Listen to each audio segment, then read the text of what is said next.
এই যে এখানে হচ্ছে আমি আর আমার বন্ধু কৌশিক। এই যে আমরা দুইজন আর বড় ভাই, মানে এই যে লাবিবার বড় ভাই বসে আছি।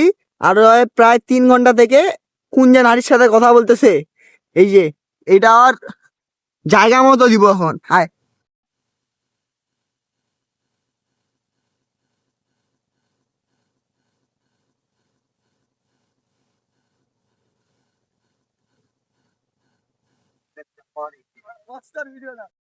এই বেটা, অ্যাক্সিডেন্ট করছি ভাইয়া। এই বেটা, তোর এখানে বেটা বড় ভাই দুইজনে দিয়ে উঠলো। তুই এখানে 3 ঘন্টা থেকে কি করতেছিস? কি করতেছিস? ভাইয়া আমি অ্যাক্সিডেন্ট করছি ব্যথা, এই অ্যাক্সিডেন্ট করছি। বললাম বললাম পাড়ার মতো লাগছে ভাইয়া, পাড়ার মতো লাগছে কিন্তু ভাইয়া। বড় ভাইদের সামনে আর প্রেম করবি? না না ভুলে গেছি কাম কর। ভাইয়া। আমি ছি ভাইয়া। বলছি আমি আর আমি আর জীবনও জীবনও বড় ভাইদের সামনে বড় ভাইদের সামনে কোনো নারীর সাথে কোনো নারীর সাথে কথা বলবো না। কথা বলবো না। আমাকে ক্ষমা দৃষ্টিতে আমাকে ক্ষমা দৃষ্টিতে দেখাও। দেখাও। যা, মাফ করে দিলাম।